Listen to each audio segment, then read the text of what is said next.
and inquire, what do I know? Really, what do I know?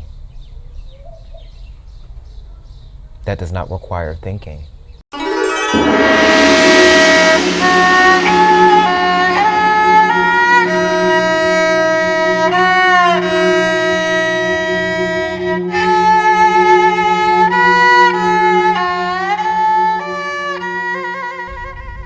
Hi everyone, welcome to Mindful Adventures. The first question: I can't seem to accept things as they are. As soon as I try to, my mind makes it something else. Then I start to wonder if I know anything at all. It's not always like this.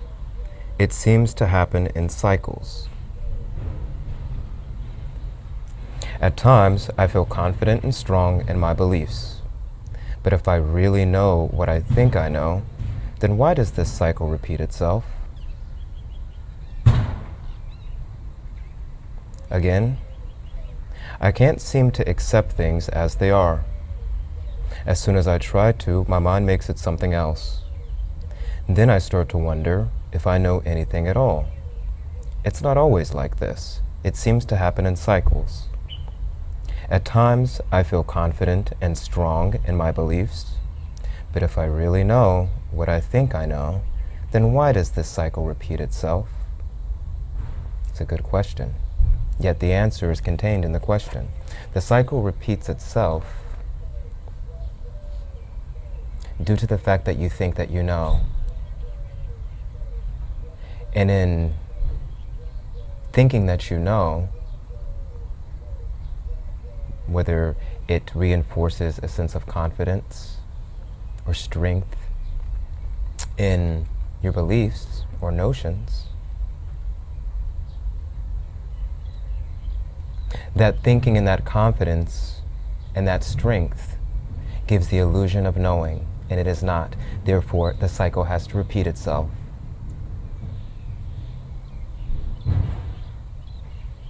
I can't seem to accept things as they are. We'll take out the word seems. You can't accept things as they are because the mind makes it something else. And it's understandable. This is the nature of mind, the illusory mind. The mind interprets that which is and can take something that is and divide it into 1,001 pieces into things that they are not.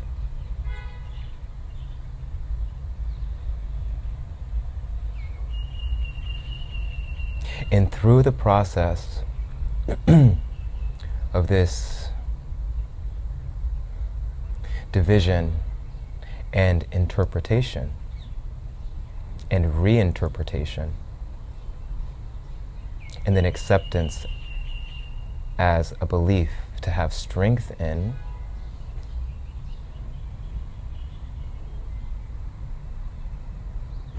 that which is to be accepted is denied in exchange for the divided pieces, for the interpretation, for the thoughts, concepts, beliefs, notions, confidence, ego.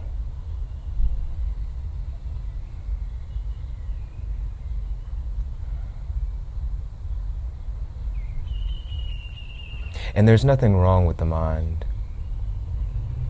The mind is not a problem.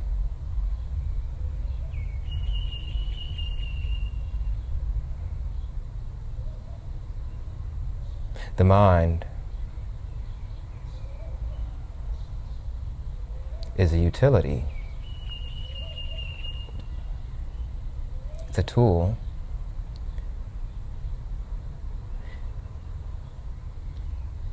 that can be used for interpretation of information to translate our perceptions. However, thinking is not knowing. Although thought can be used as a ladder, the illusory mind can be used as a ladder to touch upon the true knowledge. As soon as the true knowledge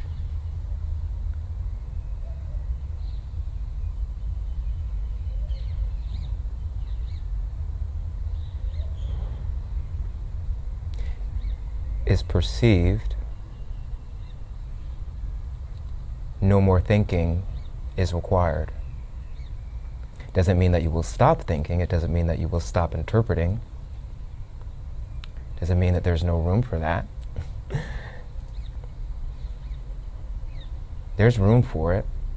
Everything is possible in consciousness.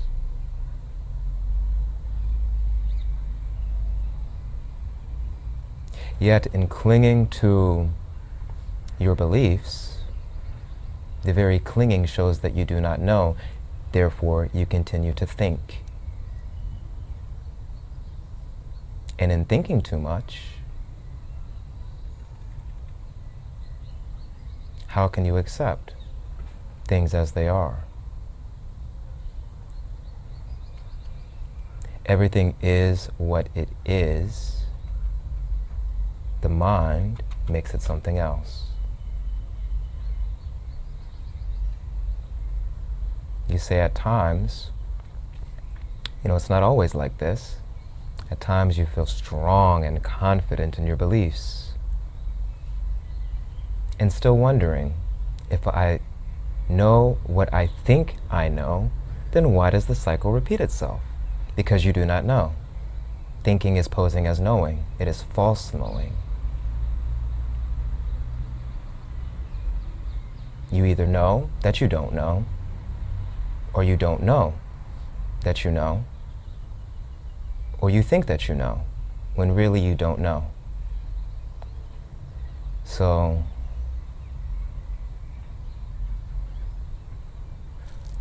go in. What is here? No thinking is required.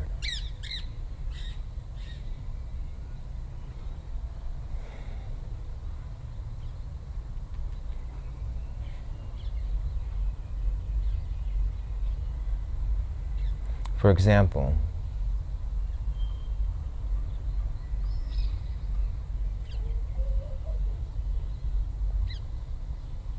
oftentimes you may hear someone say, I know that this person is like this or that. For example, I know black people are like this. I know Asians are like that. I know white people are like this. I know Jews are like that.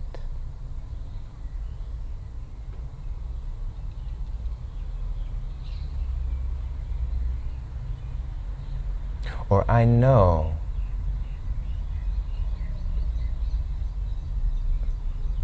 I already know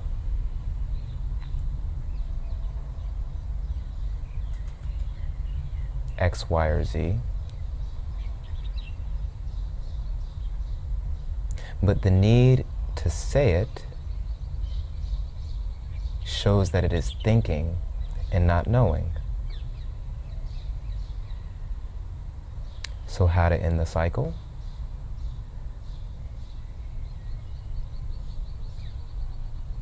It is an opportunity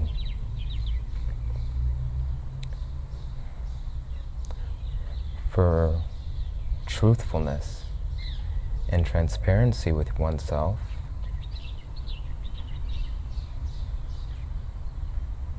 and inquire, what do I know?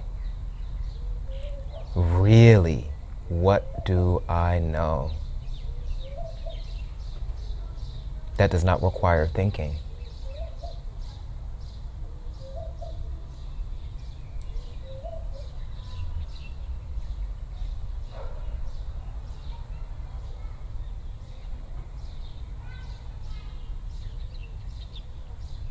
There are three things to be aware of. The first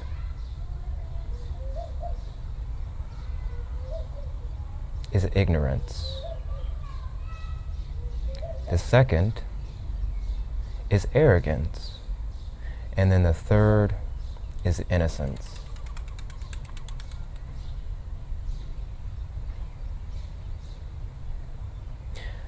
Your true nature is innocence. So I would only hope that this isn't taken personally. But I have to point out this distinction between innocence and ignorance. In ignorance, one does not know.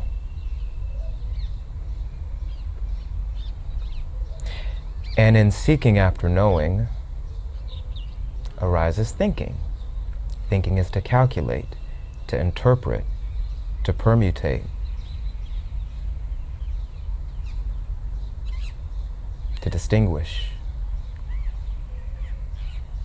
to divide, to analyze.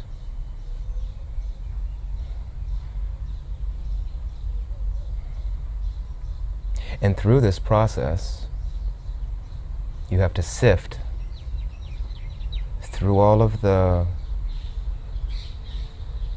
stuff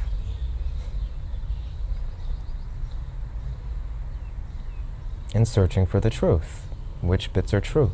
Let's say there's a mixture of truth and falsehood, and you're calculating to try and see what is what, which is left and which is right, which is up, which is down, which is good, which is evil, which is this, so on and so forth. But through this process of sifting, eventually one comes to the humbling realization that they have never reached the true knowing. And the thinking and the calculating and the philosophizing and the permutating and the dividing and the analyzing goes on, deeper and deeper. This is why we have science. The scientists, what a great, incredible contribution. Such a blessing in this existence. Science seeking to know, and in everything that's uncovered,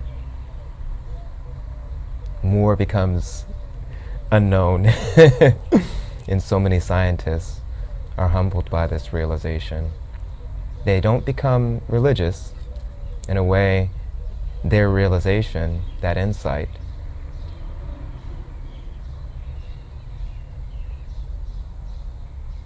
has the fragrance of religion, and seeing things remain unknown, that which is first accepted to be confident and strong in as a belief is set aside for more knowing.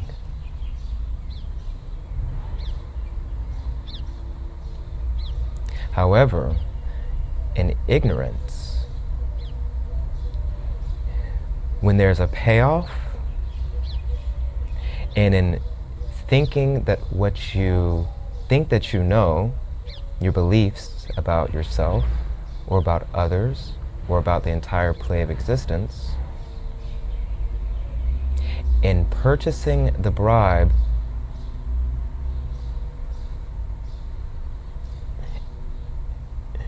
in thinking that you know, it gives rise to an illusion of knowing, also known as arrogance. And those who are arrogant cannot accept things as they are. They have to be something else. in order to suit the bias,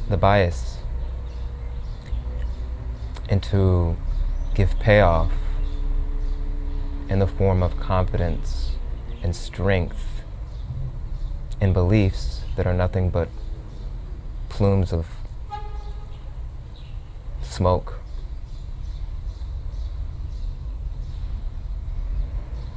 And this is the normal state of affairs in most of the world today. Ignorance and arrogance is a package deal, yet most are leaning towards one and not the other. Even though it's a package, I'm sure you get what I mean.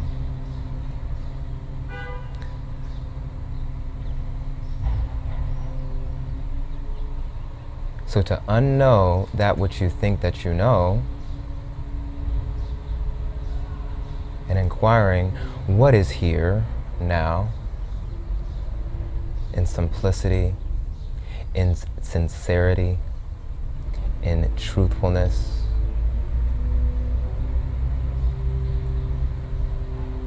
there's innocence.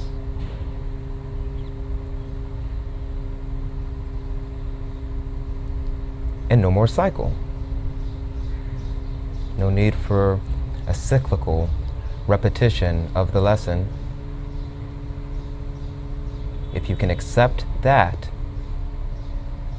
then you will see that the things that you were referring to in your question, I don't even need to write you back to ask which things you're referring to. I'd say all things.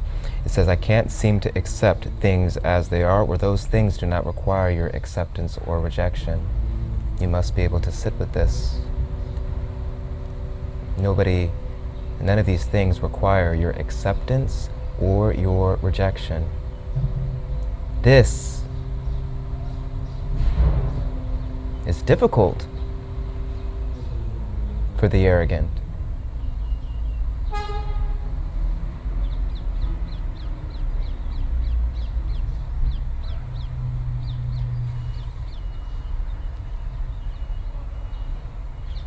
So just let go.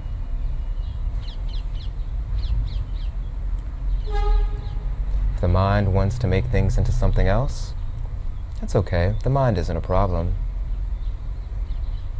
Your identification with the illusory mind gives rise to the cycle of thinking that you know, and then confidence in knowing, clinging to beliefs, and then letting go of the belief, accepting things as they are, and then non-acceptance. And then the play and the cycle goes on and on and on due to the misidentification with that which is not, that which is illusory. So let go. And you will see you are the innocence that always was, is, and will be. And yeah, most of the world out there perceived others give the sense of knowing. It is knowing in the disguise. It's really just thinking. Gives this appearance of being educated and well-versed. But in discernment, you see that simplicity,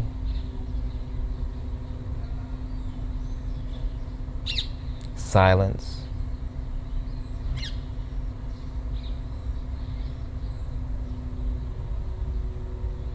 is of high value in comparison to this so-called knowing that you see around the world, when most do not know anything. They only think that they know.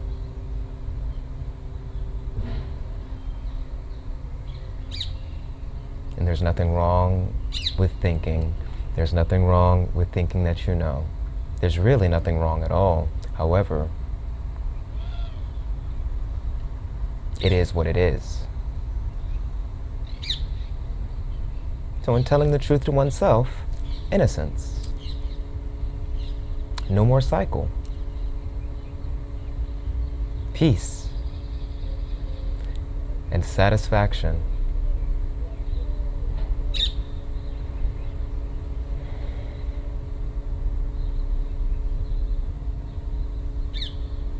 I'll say that sometimes I wonder, those who appear to be ignoramuses, really what some would call a simpleton.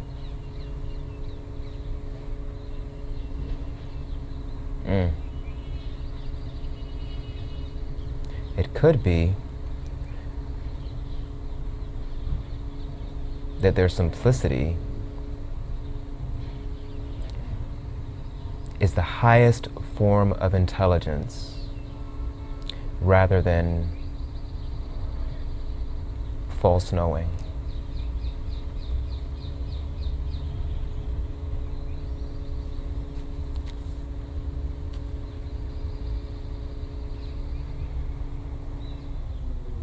The next question.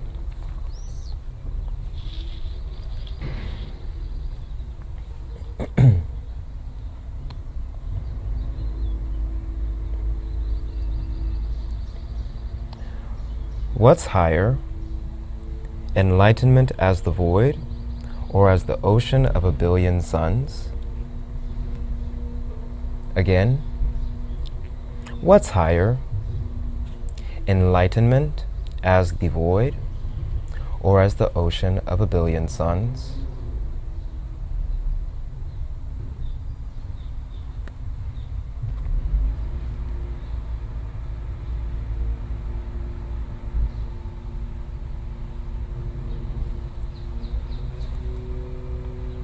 The one who is inquiring is a bodhisattva. So for those who are not familiar with the Prajaparamita Sutra, please Google it.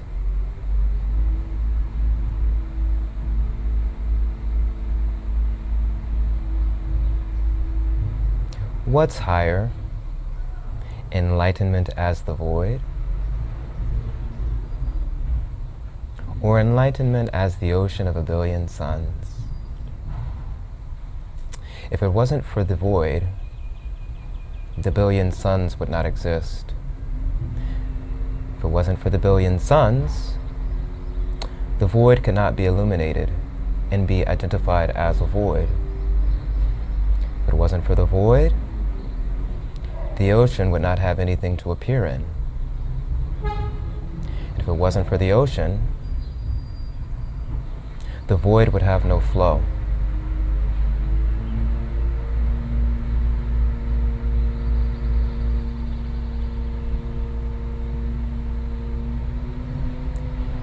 Enlightenment as the void.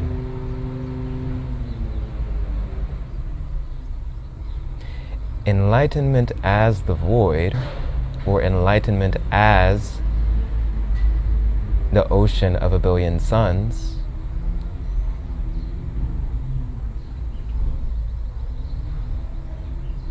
it is the same thing. Therefore, it's not a question. The only part that's left is what's higher.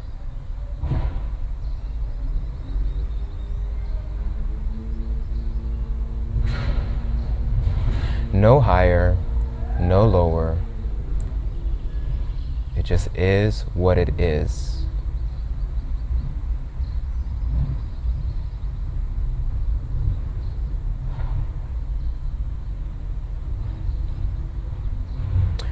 All that appear and disappear, really appearance and disappearance is a package deal. Like I say, cause and effect is really just cause-effect. Life and death is just life-death.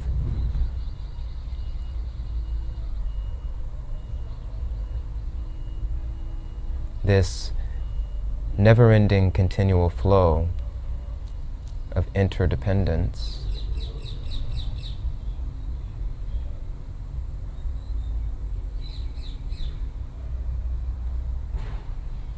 That is what is.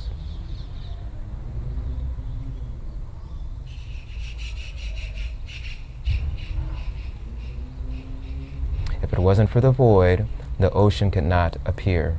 If it wasn't for the void, the billion suns could not appear. But without the billion suns, the void cannot be illuminated in order to point to something called enlightenment. Since a bodhisattva is inquiring,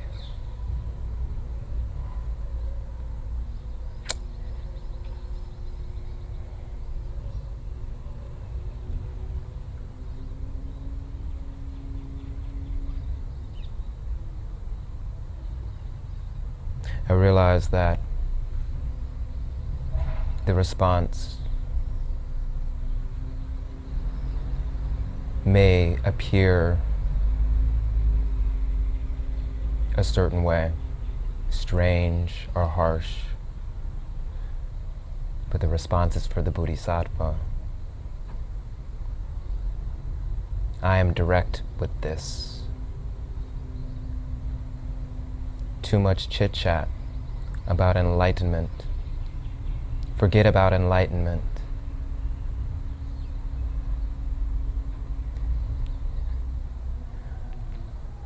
Those who know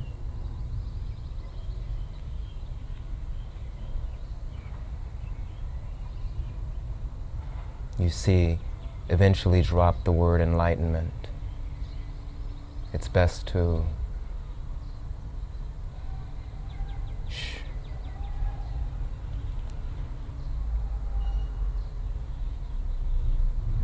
This word is used so flippantly. You know, you see people, enlightenment is this, and enlightenment is that, and what about your enlightenment? And enlightenment, would you like to be enlightened? Your awakening is on the way to enlightenment. Are you awakened? What are the signs of enlightenment? What are the signs of spiritual awakening? All of this rubbish only points to not knowing.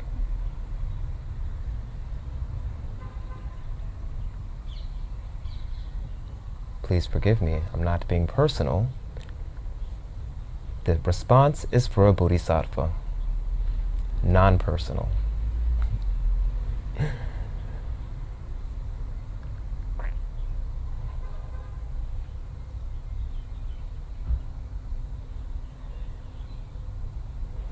Interdependence.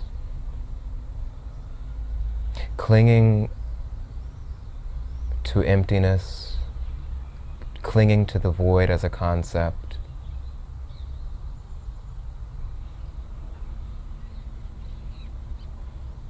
This isn't good. It gives the illusion of knowing. Clinging to the ocean or the billion suns and the concepts and the philosophizing. Too much of that also isn't good. In the interdependence, in the middle, enlightenment is. It is not this or that. It just is. Naturalness. It's not fantastical, sensational, you know, or controversial. It's just is what is. The simple nature of things. And so for the Bodhisattva, with love, brother, I humbly suggest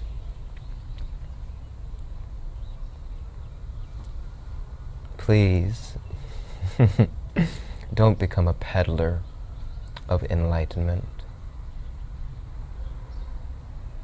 Leave that for those who think that they know.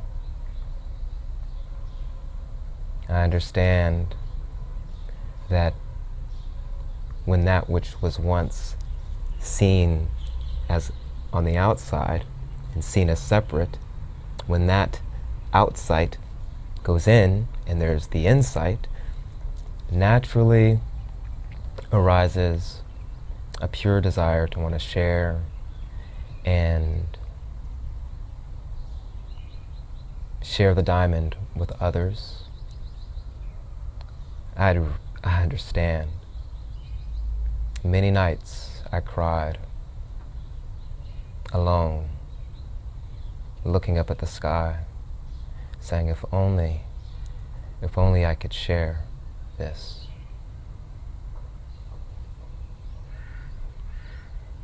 And then I got a slap across the face from the master, and it's clear.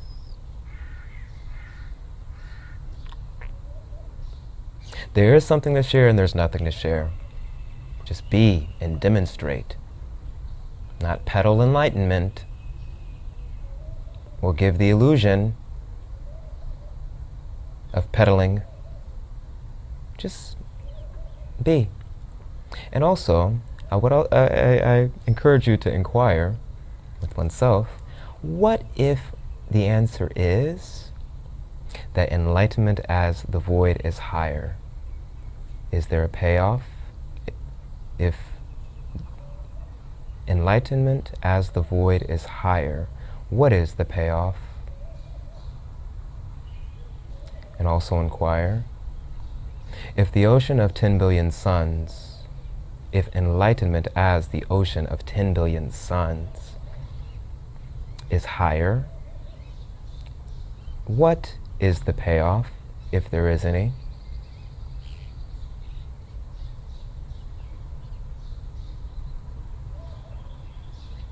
And if there is a payoff,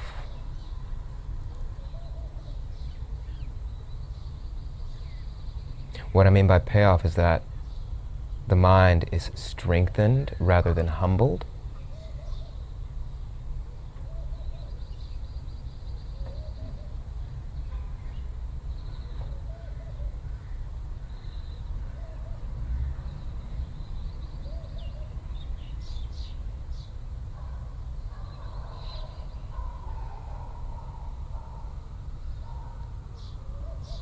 Then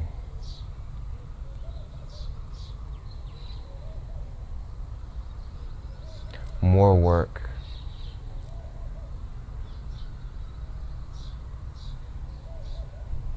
has to be done.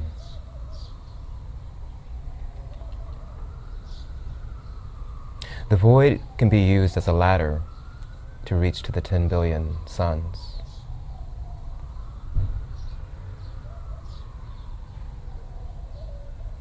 The samsara is nirvana. The maya can be used to reach nirvana. But yet, how can that which is an illusion be used for anything? Hence the paradox that we face.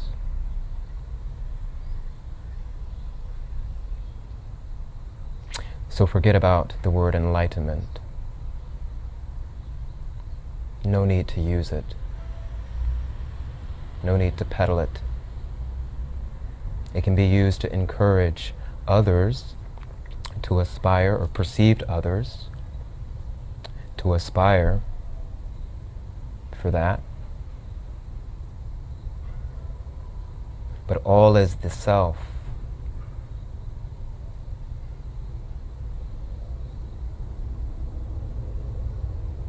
And if the response is clear, then just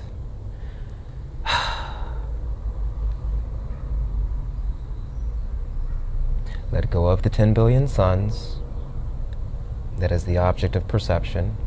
Let go of the void as the object of perception. Let go of the enlightenment, which appears to be an object of perception, either as a void or 10 billion suns.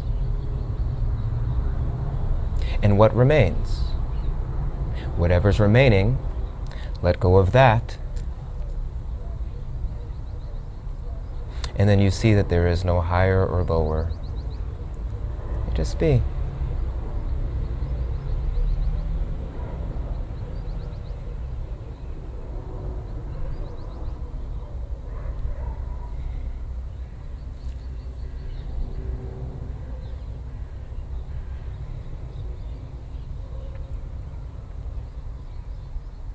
May all 10 billion suns arise and return to their source. Om Shanti Shanti. Namaste.